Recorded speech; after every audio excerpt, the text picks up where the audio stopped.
Hi, welcome to another edition of American Sailing Sailor of the Month. I'm Christy, your host, and I love interviewing sailors from around the world who have interesting stories about how sailing makes life more rewarding. The sailors we interview are everyday people who have taken on themselves to go learn about sailing and go on big adventures and realize many of the dreams that so many of us are chasing. So this month we're talking to Randy Stafford of Ken Caryl, Colorado, and over the last 12 years he's done some amazing things, taken his family cruising and really embraced the journey. So I'm looking forward to you hearing his story because it's so relatable and one that we're all probably after in some way or another. Thank you, Randy, and congrats on being American Sailing's August 2023 Sailor of the Month. Hey, Randy, thanks for joining us today. Randy is our August Sailor of the Month here with American Sailing. So, Randy, congratulations on that. Thank you so much, Christy. Thank you for selecting me, and thank you for having me on your meeting today. Absolutely. Randy, how long have you been sailing? Well, formally, 11 years. Informally, since I was in sixth grade, I would say. Awesome. Gosh, I don't even want to say how long ago that was. Fair. So you mentioned in your entry that your home port is in Ken Caryl, Colorado. Did I say that right? Yes, Ken Caryl, yes. Okay. So where do you sail around there? Is there a big lake or what's that like? My boat is on Chatfield Reservoir, which is a Colorado park. It's the most visited state park in Colorado. There's a well-known sailing venue here called Lake Dillon, which is hosting an open regatta next weekend that I'm taking my boat to. There's also Cherry Creek Reservoir. There's Lake Pueblo, and there's Carter Lake. And I think one of the reasons why Colorado has such a vibrant sailing scene is because it's a big, dense population area and not very many bodies of water. Yeah, that's awesome. One of the reasons we were so interested in your story is because so many sailors, you think of them being on a coast or, in an island area, and just knowing that you're landlocked. I sail out of Austin, Texas, so it's always like nice to meet someone who's a big sailor and right in the middle of the US. That's super cool. Well, one thing we don't have is current, but we do have wind and we do have water. I got out in 54 knots earlier this year on Sheffield Reservoir. Wow, so there's no shortage of wind around here. Yeah, that's crazy. Goodness. So you said you're taking your boat to a regatta here soon. Can you tell us what kind of boat you have? I have a CNC 30 Mark I, hull number 79 out of 800 built. She was built in 1972. She just turned 50 last year, and I treat her well. I just gave her a new bottom job over the weekend. Oh, wow. You did it yourself? I hired it out, but okay. I've done a lot of other go fast things like asymmetrical spinnaker on a top-down furler and a bowsprit was one of my most recent. Wow. Awesome. That's very cool. It's always fun to see a sailor who can work on their own boat. Where's your favorite place to sail aside from your home port? I would have to answer that. Of the places I've been, St. Vincent and the Grenadines, by far. It's one of the reasons my boat is named Grenadine. Oh, cool. The other being because grenadine syrup is red, and so is my boat, and sweet, and used to make good rum drinks. There you go. But I've been to Grenadines twice, and I just really love it there. Very cool. You mentioned in your entry that you used to take weekend trips out to Catalina Island on your dad's friend's Cal 29. You want to talk a little bit about your stories there? Yeah. This was mid 1970s, 1976, 1977. My dad was at Jet Propulsion Laboratory. The Viking Mars landers were flying, and he had a friend who had a Cal 29 out of Naples, which is a neighborhood in Long Beach. And this guy had a son my age, and we would sail over and spend the weekend at two harbors.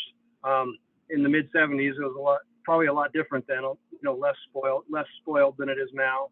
And we would see, sharks in the channel, We would dive, we would snorkel for abalone, and I thought, what's not to like about this? This is fantastic. What young teenager wouldn't like doing something like that? Absolutely. Just like captures the magic of childhood, and sailing all in one. Very Yeah. cool. So you mentioned that you just kind of wanted to start sharing these feelings with your family as you grew older. Tell me a little bit more about some of your most memorable sailing experiences. Yeah. So I had the bug from childhood, and it was kind of suppressed for a while, and then we'd take vacations in the Virgins or something, and I'd mess around on a sunfish or a Hobie or something, and then well, I think before I started taking ASA classes, I had a few bourbons at a charity auction one night, and made the only bid on a 1-week captain charter in the Grenadines. That was the first one. The auction was selling a captain charter, and took my family down and exposed them to the whole world of coastal cruising, basically, and they loved it. Of course, we've done a lot of camping, and they called it vamping, boat camping. Yes. So we had such a good time that several years later, I bid again on purpose on the same auction item, and went back to the Grenadines and convinced the charter company to let me helm the boat the whole week. And I think that was after I had started taking ASA courses the second time. But I began taking ASA courses in about 2011 in Denver, Colorado, through Victoria Sailing School. Okay. And I ended up taking basically all of them, 101, 103, 104, 105, 106, 107, 108, 114. Wow, you've done them all. Over a 10-year period. Nice. Some of my favorite experiences, besides that first trip to the Grenadines, which was pretty magical, I chartered a catamaran in April 2019 before the pandemic in the BVI with my wife and 3 couples friends of ours, and we cruised around the BVI and visited all the favorite spots, the baths, Soggy Dollar, et cetera, and just had a blast. But one of the things that was the most magical for me, I think, was well, 2 things. On my ASA 108 course, we were at sea for 12 days delivering a catamaran from Jamestown, Rhode Island, down to turned out to be St. Thomas. We arrived during the pandemic. It was weird to get into the BVI, but being at sea for 12 days was interesting, and we actually sailed 2 days out of our way around the storm. And there was a boat we were monitoring that had snapped its forestay in the storm and fouled some lines around the prop, and so they lost power, therefore they lost batteries, and they were within a day or 2 of being in a real pickle. Turns out they were rescued by some other boats, but that was an interesting experience. Another one was I'm on a mail list, a global mail list of C&C owners, and through that list, I had the opportunity to crew on some deliveries. So there's a guy on that list who likes highless boats, and nice. I helped him sail the high before from Bermuda to Annapolis a couple summers ago, and one night on that voyage, it was so perfect. The sky was perfectly clear.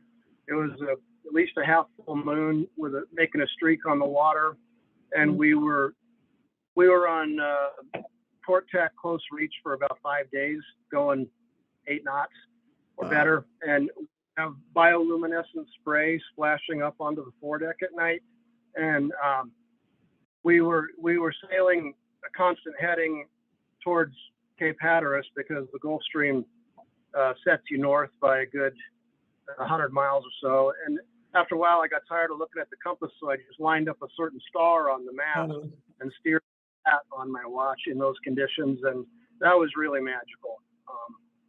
I think that is the downright poetic. Over Christmas of 2021, my wife and I and my 3 daughters and their husbands chartered a catamaran in the USVI, and we spent Christmas in the islands, and we picked up the boat in Charlotte Amalie, and our first anchorage was Maho Bay, and we had vacationed there before by land with our kids when Maho Bay Camps was still running, and it was just really sentimental for me to be able to go back there with my wife and daughters and visit the island by boat. So when we finally picked up the mooring ball in Maho Bay, it was like the culmination of a 10 or 12 year journey, Wow. you know, to become competent to do that with my family. And it was a really special moment. Congratulations. That is truly, truly magical. What a sailing journey you've had. And I really think too, so many people start out with that very dream in mind, and along the way, life happens, and, you know, jobs take turns and family happens, and it's really tough to stay the course. But what an aspirational journey you've had to go ahead and accomplish that, and to do it with your family and your daughters. I'm sure those memories are priceless for them. That's amazing. A lot of life happened between Catalina as a teenager and ASA courses in the last decade, and a lot of life continues to happen, but sailing will be a part of it forevermore. Randy, what keeps you pushing through back to your boat through those things? Do you find sort of like a place of solace in that, and just being on the boat when life is happening and you can kind of escape it, or what keeps you coming back? A lot of things. So sailing to me, it's sometimes just perfectly serene, and sometimes absolutely terrifying. And I learn something every single time I go out.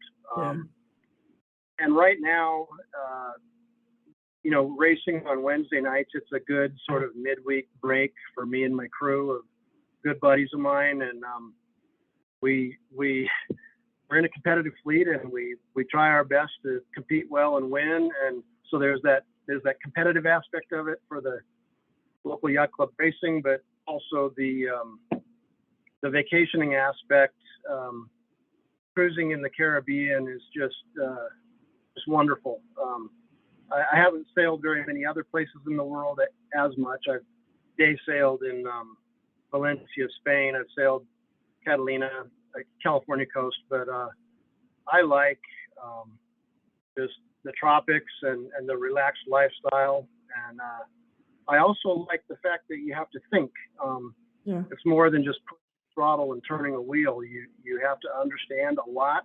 You have to know what's safe and what's not safe, and there's a challenge to it. Yeah. So I think of any other sport that combines so many things. Everything from coastal and celestial navigation to team leadership to health and safety. There are just so many aspects that go into it. Yeah. And that keeps me. There's really something that makes you come alive when you're in that kind of a setting where you're having fun, but you're also truly in a bit of a survival situation to make sure you do things correctly, or it gets expensive if you don't. For example, just last Wednesday night, we flew our asymmetrical spinnaker in 20 knots, and we were going 7 knots, pretty deep downwind, and it was great, and we were having a blast, and we even had successful jibes. But then when it came time to furl the thing on the top-down furler, it got horribly fouled around the furled-up Genoa, and I ended up having to abandon the race, motor to the fuel dock because it was too windy to get into my slip with a flogging spinnaker, and tie up and untangle everything. And I've spent some time figuring out what I learned from that, and I've learned a few things. I probably shouldn't have flown it in those conditions with that crew. I was down a couple of regulars and I had 1 sub, and I probably also should have unfurled the Genoa first before attempting to furl the ASIM, because that would have made it catch the furler more easily, and then it wouldn't have gotten fouled. So seriously, I learn something every time I go out. And when you're in the middle of a situation like that, it's pretty exciting. You're having to make decisions about what to do to be safe. And it occurred to me, if that had happened to me out at sea where there was no fuel dock available, I probably would have been cutting off stuff to make the boat safe again. Yeah. Well, there's nothing like a little bit of wind to humble a person when they're learning to sail. So that's cool. So that kind of leads me to my next question. How would you, if you were to describe, the benefits, I guess, of learning through a professional curriculum like ASA to somebody who doesn't sail or is thinking about becoming a sailor, how would you sort of explain the value of that to them rather than just going out and crewing with somebody? It's just so structured and thorough. I mean, ASA has laid out the curriculum, all the courses I've taken, and even ones that I haven't, with textbooks and accreditations of sailing schools. And there may be other ways to learn sailing, but for me, having that structure was just extremely valuable. Even to the point where I've repeated parts of some courses. I've repeated parts of coastal and celestial navigation to make sure that I don't forget. And I don't know of any other organization where you have that rich and dense of a program with all of that knowledge documented and that many sailing schools aligned to teach the same way. Mm-hmm. I haven't really tried. I've been to J World, for example, a very specialized J105 racing clinic. I haven't really been to too many other schools to compare against, but that's the first thing for me is just ASA is like the organization, the curriculum, the program that makes it easy for people to develop a step at a time and reach whatever their sailing goals are. Mm-hmm. And I'm also very excited to see what ASA has been doing lately with such a diversity of courses, online courses about weather and passage making and diesel maintenance, and mm-hmm. just a wide variety of things that go beyond the numbered ASA courses. It's great to see the organization continue to grow and expand what they're offering. Yeah, that's awesome. Yeah, it's definitely been built with love over the course of 40 years, and it shows, and it's really nice to meet you. It's always just so wonderful to put together, what we do at American Sailing with a life that's been truly impacted, and family memories are shared and amazing stories of those deliveries and the memories that live on in your mind that keep you coming back into the boat. Like, it's just so rewarding to hear your story. So thank you, Randy, for taking some time to share that with our community today. You have anything else you want to share with us before we let you go? Thank you, Christy, again for the honor, and thank you, ASA, for existing and just preserving the knowledge and passing it on. Absolutely. And my kids are hooked. Awesome. That's what we like to hear. That's a wrap. Thank you, Randy, for taking the time to tell us your story. If you have a story you'd like us to hear, we'd love to hear it. So drop us a line at asa.com/sailor of the month, and maybe you'll be next.